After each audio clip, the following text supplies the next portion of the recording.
नमस्कार साथियों, मैं आपका अपना गोविंद कुमार नागर एक बार फिर हाजिर हूँ ज्योग्राफी की सीरीज़ लेकर, जिसमें अपन थार का मरुस्थल कर रहे थे। और आपका स्वागत है आपके अपने YouTube channel A to Z study पर। लगातार आप हमें ज़्यादा से ज़्यादा प्यार दे रहे हैं, उसके लिए आपका धन्यवाद। आप कमेंट में बता रहे हैं हमें ये चीज़ चाहिए, वो चीज़ चाहिए। तो अब इसके लिए हम किसी लड़के ने एक कमेंट डाला था कि NTPC के लिए भी कुछ डालें। तो दोस्तों, NTPC के लिए हमारे जो डायरेक्टर हैं A to Z study channel के, उनसे बात चल रही है हमारी। आपको संपूर्ण जियोग्राफी, संपूर्ण हिस्ट्री और मैथ और रीजनिंग और करंट जीके का संपूर्ण मैटर प्रोवाइड करवाया जाएगा। यानी कि 5-5, 6-6 घंटे जितनी क्लास हो सकती है। और विश्व का भूगोल, महत्वपूर्ण वन लाइन नोट्स जितने भी आपको समझाए जाएंगे, करवाए जाएंगे पक्के। ये गारंटी है मेरी और A to Z study channel की। आप बस जुड़े रहें इसी कामना के साथ कि आपका NTPC है, ग्रुप डी है, पटवार आने वाली परीक्षाएं, जो पटवार राजस्थान से संबंधित है वो तो चल ही रही हैं। जो मान लो सेंटर से संबंधित है उनके लिए चल रही है कोई वार्ता पूरी, तब तक हो जाएगी। तब हम आपको एक टाइम टेबल देंगे, उसके अनुसार आपकी क्लासें रेगुलर चलेंगी। अब आते हैं अपने थार का मरुस्थल चल रहा था अपना थार का मरुस्थल, और अपने ये कर रहे थे कि ज़िलों की विशेषताएँ कर रहे थे। तो मैंने सोचा है कि अगर ज़िलों की विशेषता मैं यहाँ करवा दूँ आपको तो बहुत बड़ा टॉपिक हो जाएगा। इसलिए अपने थार के मरुस्थल की विशेषताएं पहले करते हैं। थार के मरुस्थल की जो विशेषताएं हैं वो पहले करते हैं, उसके बाद में जो ज़िलों की जो विशेषता है उसी के अंदर आ जाएंगे। और ज़िले अलग से भी करेंगे। जो कांस्टेबल का एग्ज़ाम दे रहे हैं उनके लिए ज़िले बहुत ज़्यादा इंपॉर्टेंट है। और A to Z study channel लेके आएगा 5-6 घंटे की जिला दर्शन क्लासेस लेके आएगा, जो तैयार है लगभग, बस वो लॉन्च करने वाली है। और लॉन्च होते ही आपके सामने प्रस्तुत होगी 5-6 घंटे की लगातार जिला दर्शन, जिसमें बड़े बड़े जो ज़िले हैं वो ज़्यादा देर के हो जाएंगे। नहीं तो 15-20 मिनट में एक ज़िला पूरा होता है आराम से, कोई दिक्कत नहीं है। तो आप जुड़े रहें हमारे साथ और ज़्यादा से ज़्यादा चैनल को सब्सक्राइब करें और लाइक करें, कमेंट करें। जितने भी आपको बढ़िया से बढ़िया, जो टीचर जो बढ़िया लगता है उसके ऊपर डालें कमेंट भी, हाँ हमें ये बढ़िया लगा, वो बढ़िया लगा, जैसे भी है जो आपका व्यू है वो डालें आप ज़्यादा से ज़्यादा। बढ़िया घटिया जो भी आता, घटिया तो आया ही नहीं क्योंकि पढ़ने वाले विद्यार्थी हैं सारे, घटिया कैसे आएगा। लेकिन आप जितना पढ़ोगे उतना ही ज़्यादा होगा। हम आपसे मोटिवेशन हो रहे हैं, आपसे मोटिवेशनल हो रहे हैं, आपसे हो रहे हैं, आप हमसे हो रहे हो। और विवेकानंद जी ने कहा था कि दुनिया का कोई ऐसा प्राणी नहीं है जो दूसरों से मोटिवेट हो, क्योंकि जब तक खुद के अंदर आग नहीं लगेगी, उद्घाटन नहीं होगा, तब तक अपने चल नहीं सकते। अब मान लो कि घोड़े को, कहते हैं ना कि घोड़े को पानी पिलाने के लिए लेके जाया जा सकता है, लेकिन उसे मजबूर नहीं किया जा सकता, क्योंकि उसकी मनोदशा नहीं है पानी पीने की। अगर आपका मनोदशा होगी कि हमें पढ़ना है, नौकरी लगना है, ठीक है, कांस्टेबल के लिए और पटवारी के लिए कितनी बढ़िया जॉब है पटवारी। पूरा गांव आपको पटवारी जी कहेगा, छोटी सी उम्र में पटवारी जी। आप मान लो 18 के 19 में लग गए, 20 में लग गए, तो सारे आपको, चाहे वो बूढ़ा हो, चाहे वो यंगस्टर हो, चाहे तो छोटा हो, कौन आया कि पटवारी जी आए, आपकी कितनी आप भक्त होगी। टीचर ग्रेड की जो भर्तियाँ हैं, देखो आप टीचर ग्रेड को कोई बोलते नहीं, कि सारे बोलते हैं गुरुजी हैं ना। तो इस कम से कम इसके लिए पढ़ोगे, आप अपनी इज्जत के लिए पढ़ो, अपने माँ बाप के लिए पढ़ो, हमारे लिए पढ़ो, आप अपने इन्वायरमेंट के लिए, पर्यावरण के लिए पढ़ो, ज़्यादा से ज़्यादा समाज के लिए पढ़ो। समाज में आपका रुतबा बन जाएगा। शादी में जाओगे कि मारो बेटो है जी, नौकरी लगी उड़े, कितना रुतबा बनेगा, आप भी जाओगे, आपका स्टैंडर्ड सुधर जाएगा। तो चलो अपने शुरू करते हैं थार का रेगिस्तान। साथ में रहना, पेन पेंसिल जो भी आप साथ में लेके। पहली बात तो लिखने की तो जरूरत है नहीं, बिल्कुल अपने आराम से बोलते हैं, लेकिन फिर भी अगर आप अपने पास कोई बुक लेके बैठते हो तो मैं राजस्थान भूगोल की आज आपको एक बुक बता देता हूँ। अगर आप लंबी तैयारी कर रहे हैं पटवार से संबंधित, तो राजस्थान का भूगोल ग्रीन पेज में आएगा मेरे मित्रों। और अपने MGSU में, यानी कि गंगा सिंह विश्वविद्यालय में यही बुक लगती है, राजस्थान का भूगोल HM शर्मा। बड़ी शानदार बुक है HM शर्मा की। और ये बुक अगर आपने पढ़ ली, उसके बाद में अगर ये बुक नहीं आपको टफ लगती हो, तो उसके बाद में एक और है पेनोरमा। अधिकतर एकेडमी जितनी भी हैं वो सारी की सारी पेनोरमाज की कॉपी हैं। जितनी भी एकेडमियों में जो करवाया जा रहा है वो सारा का सारा पेनोरमा की ही बुक से करवाया जा रहा है, ठीक है। तो आप ये 2 बुक्स पढ़ लें, आपको कोई जीके में रोकने वाला नहीं है, कोई भी नहीं रोक पाएगा आपको जीके में। जितनी भी, यानी कि आप देखना, उनको पढ़ के देखना 1-2 पेज जितने भी हैं, फिर आप प्रश्न मिलाना कि पुराने पेपरों में जो क्वेश्चन आए हुए हैं वो कहाँ से आए हुए हैं। तो इस बुक से और इस बुक से आते हैं। जो कथन कारण के जो प्रश्न होते हैं वो ये क्लियर करती है, कथन कारण कितना बड़ा है, कितना छोटा है, जलवायु से संबंधित बढ़िया से बढ़िया जो प्रश्न जो बन सकते हैं ना, वो इन किताबों में बनते हैं। चलो अपने चलते हैं कि आज क्या कर रहे हैं, अपने थार का मरुस्थल कर रहे हैं। थार का मरुस्थल, थार का मरुस्थल अपने इस हिसाब से करेंगे कि अपने करंट को भी साथ में लेके चलेंगे। इसके भी करंट आज क्या चल रहा है, थार के मरुस्थल में क्या हुआ था, मरु विकास कार्यक्रम हुआ था, कुछ ऐसा हुआ था। तो अपन बात करते हैं थार के मरुस्थल में चट्टानों की, कि थार के मरुस्थल में चट्टानें कौन सी पाई जाती हैं, चट्टानें कौन सी पाई जाती हैं। थार के मरुस्थल में जो चट्टानें पाई जाती हैं ना, ऊपर तो है रेत दिखाई देता है, आप सोचोगे कि रेत है जी ये तो क्या है, लेकिन रेत नहीं है, उसके ऊपर क्या है, चट्टानें हैं। और जो चट्टानें हैं वो कौन सी हैं, अवसादी प्रकार की। कौन सी है मेरे भाइयों, अवसादी प्रकार की चट्टानें हैं, अवसादी प्रकार की। ठीक है, तो चट्टानें जो हैं मरुस्थल में किस प्रकार की हैं, अवसादी प्रकार की हैं। कौन से प्रकार की हैं, अवसादी प्रकार की चट्टानें हैं। मैं यहाँ थोड़ा सा लिख देता हूँ, चट्टानें जो हैं वो 3 प्रकार की अपने पास, यानी कि जब अपने विश्व का भूगोल पढ़ते हैं या संपूर्ण भूगोल पढ़ते हैं, वहाँ चट्टानों का उल्लेख मिलता है कि चट्टानें कितनी प्रकार की हैं। तो चट्टानें होती हैं 3 प्रकार की। सबसे पहली जो चट्टानें बनती हैं उन्हें कहते हैं आग्नेय चट्टान। कौन सी चट्टान कहते हैं, आग्नेय। फिर उसके बाद में अवसादी, और फिर इनके दोनों के मेल से जो बनती है उसे कहते हैं कायांतरित, कायांतरित। ठीक है, इन दोनों के मेल से ही बनती है कायांतरित चट्टानें, कायांतरित चट्टानें। तो चट्टानें 3 प्रकार की होती हैं, उनमें से एक जो चट्टान है वो थार के मरुस्थल में प्रधानता रहती है, इसकी प्रधानता इसमें रहती है।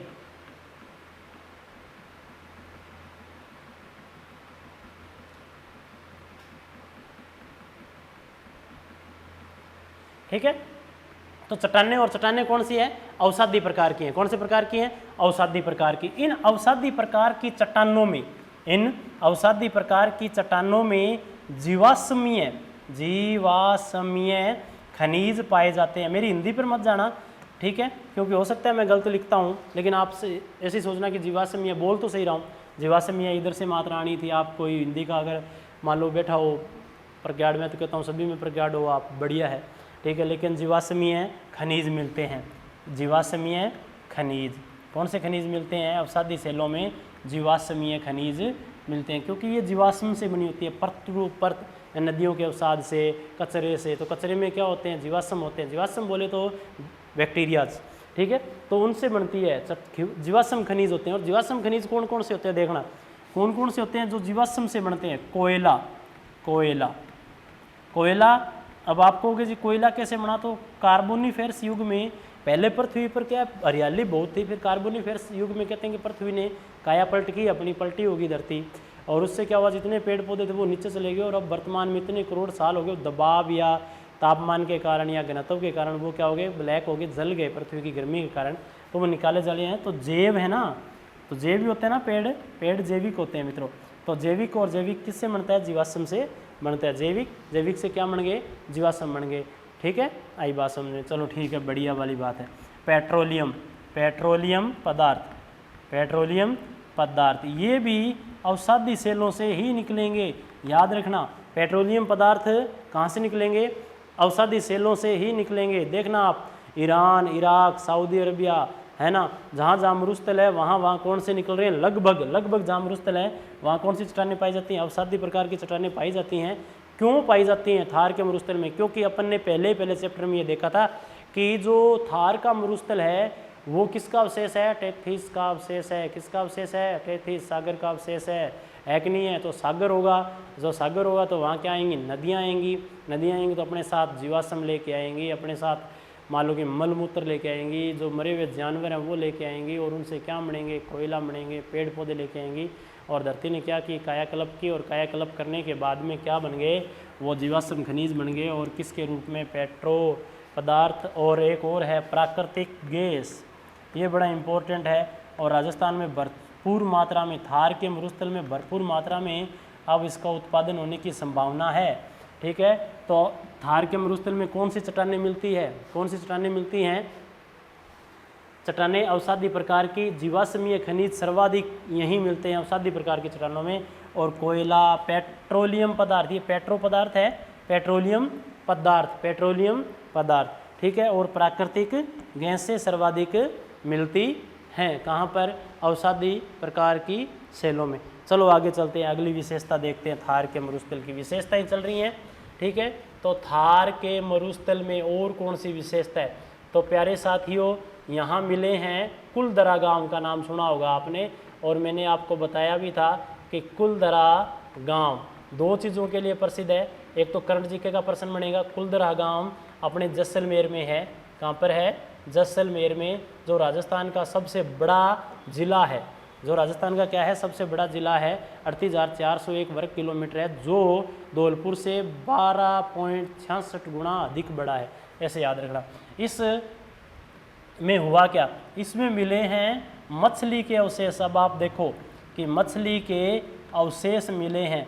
अब आप में से आधे ज़्यादा ये सोचते हो कि अवशेष का मतलब ये है कि पुरातन यानी पुरानी मिट्टी में दबे हुए। इसका मतलब ये साबित होता है कि यहाँ प्राचीन समय में कोई सागर या कोई नदी रही होगी, ठीक है। अब देखो कुलधरा गांव में क्या है, इसके पास, कुलधरा गांव के पास नाचना गांव पड़ता है। कौन सा गांव पड़ता है? नाचना गांव। और नाचना गांव में जो थार है वो सर्वाधिक चलता है, या यूं कहें रेंगता है, चलता है। तो थार के मरुस्थल में ऐसा कौन सा गांव है? जैसलमेर का ये नाचना गांव भी। वहाँ पर मरुस्थल सर्वाधिक प्रभावी रहता है, सर्वाधिक स्थानांतरण होता है एक स्थान से दूसरे स्थान पर। तो इस मरुस्थल के प्रभावीपन को रोकने के लिए, यानी कि एक स्थान से दूसरे स्थान पर, ताकि मरुस्थल का प्रसार ना हो, सर्वाधिक मरुस्थलीय प्रसार नाचना गांव में ही होता है, ठीक है। तो मरुस्थल का प्रसार ना हो, इसलिए राज्य सरकार प्लस केंद्र सरकार, राज्य सरकार प्लस केंद्र सरकार ने क्या किया है? एक काम किया है। वो काम क्या किया है मेरे प्यारे साथियों? वो ये काम किया है कि कुलधरा गांव में कैक्टस पार्क, कैक्टस समझते हो क्या? कैक्टस पार्क स्थापित किया है। कौन सा पार्क? कैक्टस पार्क स्थापित किया है। क्या होता है कैक्टस? कैक्टस होता है जो घरों में लगाते हैं ना अपने, नागफनी टाइप का। कैक्टस एलोवेरा का ही रूप है कैक्टस, ठीक है। लेकिन अपने एलोवेरा ग्वारपाठा जिसे घृत कुमारी कहते हैं आयुर्वेद में, वो नहीं कह सकते। कैक्टस पार्क स्थापित करवाया है। किसने? राज्य सरकार ने और केंद्र सरकार ने। अब आप कहोगे जी इससे क्या होता है? इससे रुकती है क्या? हाँ रुकेगी। जैसे मान लो कि ये हैं छोटी छोटी झाड़ियाँ, तो इससे हवा इधर से आएगी तो रेत क्या होगा? यहाँ रुकेगा। तो कुछ हद तक क्या होगा? अगर ये 1 किलोमीटर में नहीं है, मैं मान लो 1 किलोमीटर में हो गया, 2 किलोमीटर में हो गया, ये कम से कम 50 से 1 किलोमीटर में लगाया गया है। तो 50 किलोमीटर में कम से कम 50 टिल्ले तो रुकेंगे ही मेरे हिसाब से, तो ठीक है। हाँ, तो कुलधरा गांव में मछली के अवशेष मिले हैं कार्बोनिफेरस युग से पहले के। बड़ा इंपॉर्टेंट है कि मछली के अवशेष राजस्थान में कहाँ मिले हैं? तो जैसलमेर जिले से मिले हैं। कौन से गांव से मिले हैं? तो कुलधरा गांव से मिले हैं। और केंद्र सरकार ने यहाँ कुलधरा गांव में कैक्टस पार्क लगवाने की, नागफणी लिख देता हूँ मैं, नागफणी, इससे आप जल्दी समझोगे, नागफणी पार्क लगाने की योजना शुरू की। अब बन के तैयार हो गया है, ये पार्क बन के तैयार हो गया थार ग्रीन कंपनी के तहत, ग्रीन थार के तहत। ग्रीन थार या थार ग्रीन कंपनी है कोई जो राजस्थान की अपने, वो लगवा रही है इसको। और इसका जो सहयोग कर रहा है वो राज्य सरकार और केंद्र सरकार कर रही है। या यूँ कहें कि काजरी कर रही है। कौन कर रही है? काजरी, CAZRI काजरी, जोधपुर में है। 1959 में जिसकी स्थापना हुई थी, यानी कि शुष्क कृषि अनुसंधान केंद्र, नहीं काजरी, हाँ, शुष्क मरुस्थल ऐसा सा कुछ नाम है, central arid zone research institute, ठीक है। शुष्क कृषि अनुसंधान केंद्र, ठीक है, जोधपुर के अंदर है। हेड ऑफिस इसका जोधपुर में, उसके अलावा इसके 5 वो और है ब्रांच ऑफिस हो रहे हैं, जो अपने आएगा उसके बाद में करेंगे। तो अब कुलधरा गांव हुआ कि कुलधरा गांव जैसलमेर में मछली के अवशेष मिले हैं। आगे चलते हैं और क्या है, ठीक है, चलते हैं साथियों, आगे चलते हैं। थार की विशेषताएं, और थार की विशेषताओं में अगला गांव है अक्कल गांव। इसका हर बार प्रश्न आता है, हर छोटी बड़ी परीक्षा में, आप चाहे वनडे में देख लें, चाहे वनडे एग्जाम में देखें, चाहे आप 2 डेज में, जितने भी हैं, मान लो कि ज़्यादा दिन वाले, जैसे पहले प्री होता है जिनका RS वारस जो भी है, ठीक है। तो कुलधरा गांव और ये अक्कल गांव ये भी है मित्रों जैसलमेर में। कहाँ पर है? जैसलमेर में, जैसलमेर में है। ये भी कहाँ पर है? जैसलमेर में। ये क्यों फेमस है? क्योंकि यहाँ करोड़ों साल पुराने, करोड़ों वर्ष प्राचीन अवशेष मिले हैं, जैसे चूहे के दांत हो गए, चूहे के दांत। और इसको नाम क्या दिया गया? आक्कलवुड फॉसिल, आक्कलवुड फॉसिल पार्क। क्या नाम दिया गया है? आक्कलवुड फॉसिल पार्क। आक्कल तो इसका गांव का नाम हो गया, वुड का मतलब लकड़ी की पुरानी लकड़ियों के अवशेष भी मिले हैं, फॉसिल का मतलब क्या है? जीवाश्म। तो आक्कल लकड़ी और जीवाश्म पार्क स्थापित किया गया, वहाँ मिले जो चीज़। अब ये घटना ये कब के हैं? आक्कलवुड फॉसिल पार्क हैं कब के? तो जूरेसिक काल के, जूरेसिक काल के। आपको पता है जूरेसिक काल पृथ्वी का वो काल है जब बड़े बड़े मांसाहारी स्तनधारी जीव पैदा हुए थे, जैसे डायनासोर, जैसे डायनासोर पैदा हुए थे ना, वो वाला क्या था कि जुरेसिक काल था। कौन सा था? जुरेसिक काल था। बड़े बड़े जितने भी जानवर जो मान लो कि पृथ्वी को नष्ट कर सकते थे वो वाले। उसके बाद में पृथ्वी ने फिर उनको एनवायरनमेंट के साथ वो मान लो कि सामंजस्य स्थापित नहीं, अनुकूलन की परिस्थितियाँ जो थी वो सामंजस्य स्थापित नहीं कर सके, और ये क्या हुआ? जुरेसिक काल बहुत जल्द खत्म हो गया और बड़े बड़े जो जानवर थे, मेमथ थे, वो खत्म हो गए। चलते हैं आगे थोड़ा और।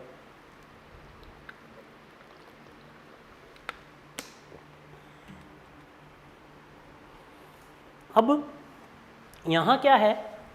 एक चीज़ और है, इस थार में ज़्यादा से ज़्यादा, थार में सर्वाधिक खारे पानी की झीलें मिलती हैं। सर्वाधिक, राजस्थान में सर्वाधिक खारे पानी की जो झीलें हैं वो यहीं मिली हैं। सर्वाधिक खारे पानी की झीलें जैसे नागौर है ना, नागौर में सर्वाधिक खारे पानी की झीलें। क्यों है? इसका कारण अपने आगे जानेंगे। क्यों बनी? जब झीलों वाला टॉपिक करेंगे ना कि थार में क्यों बनी, खारे पानी की झीलें थार में ही क्यों बनी, उसके लिए अपने आगे जानेंगे। चलो आगे चलते हैं। अब मैं आपको एक क्वेश्चन दे रहा हूँ और उस क्वेश्चन का आप बड़े समझदारी से उत्तर देना कि राजस्थान में किसमें, राजस्थान में किसमें, राजस्थान में या थार में? राजस्थान के थार में, राजस्थान के थार में परंपरागत, परंपरागत, परंपरागत ऊर्जा तथा, परंपरागत ऊर्जा यानी कि वो ऊर्जा जो प्राचीन समय से चली आ रही है, ठीक है, परंपरागत ऊर्जा तथा गैर पारंपरिक ऊर्जा, गैर परंपरागत, परंपरागत ऊर्जा के स्रोत मिलते हैं। स्रोत, स्रोत, स्रोत मिलते हैं, मिलते हैं। क्यों? क्यों मिलते हैं? कि परंपरागत तो मिल ही रहे हैं, गैर परंपरागत भी मिल रहे हैं, गैर परंपरागत भी मिल रहे हैं, जिनको अपने मान लो कि परंपरागत जो प्राचीन समय से चले आ रहे हैं, जैसे सूर्य है, सोलर प्लांट है, ठीक है, वो वाला, ठीक है, और गैर परंपरागत भी मिल रहे हैं। क्यों मिल रहे हैं? कारण बताना आपको। अवसादी सेलों के कारण, अग्न्य के कारण। अब आप ये प्रश्न पढ़ के उम्मीद नहीं कर सकते थे कि ऑप्शन ये आने वाले थे, और दोनों के कारण और डी दोनों के नहीं कारण, नॉन, ठीक है।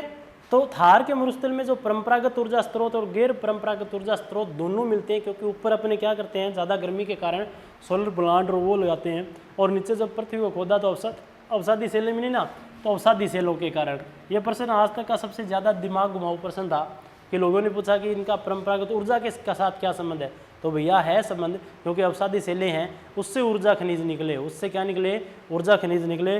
तो ऊर्जा खनिज जिससे ऊर्जा पैदा होती है, बोले तो पेट्रोलियम पदार्थ से ऊर्जा पैदा होती है क्या, तो हाँ जी होती है, ऊष्मा पैदा होती है ना, कोयला से ऊष्मा पैदा होती है, प्राकृतिक गैस से ऊष्मा, जैसे मान लो प्राकृतिक गैस से ऊष्मा प्राप्त होती है, आप सुबह सुबह खाना बनाते हो, चाय पीते हो, प्राकृतिक गैस का ही कमाल है, ठीक है। तो अग्न्य अवसादी सेलों के कारण, किसके कारण, अवसादी सेलों के कारण। उसने परंपरागत पूछा है, गैर परंपरागत पूछा है, उसने ये नहीं पूछा, उसने कहा ये तो मिलते ही मिलते हैं, तथा गैर परंपरागत ऊर्जा के स्रोत भी मिलते हैं। क्यों? तो किसके कारण, किसके कारण, अवसादी सेलों के कारण मिलते हैं। अब आया होगा आपके दिमाग में कि कुछ यूं हो सकता है। चलो आगे चलते हैं। ये सेम की सेम आपको पीडीएफ डिस्क्रिप्शन में मिलेगी, सेम की सेम, जैसे मैं लिख रहा हूँ वैसी की वैसी पीडीएफ आपको डिस्क्रिप्शन में मिलेगी, ठीक है। और एक प्रश्न मैं आपको दिए जा रहा हूँ, एक प्रश्न इस क्लास का एक प्रश्न मैं आपको दे रहा हूँ। प्रश्न ये है कि राजस्थान का सबसे प्राचीन भूखंड या भौतिक प्रदेश कौन सा है। अब ये बताना है आपको, मैंने आपको एक दिन पहले भी सारणी बताई थी कौन सा है, दोनों मैराथन क्लासेस में ही आपको बताया। उसके बाद में 3-4 सीरीज आ चुकी हैं, उनमें भी आपको ये बताया हुआ है। तो मैं आपको बता रहा हूँ ऑप्शन अरावली, 2 नंबर ऑप्शन है मेरे प्यारे साथियों हाड़ौती, और तीसरा है पूर्वी मैदान, और डी है थार। अब आपको ये बताना है कि राजस्थान का सबसे प्राचीन भूभाग कौन सा है। इस प्रश्न का उत्तर आप कमेंट में डालोगे अगली क्लास में, और ये क्लास अपनी इतनी रहेगी, इसके आगे का पार्ट अपने अगली क्लास में करेंगे। धन्यवाद। चैनल को सब्सक्राइब करें, लाइक करें, कमेंट करें।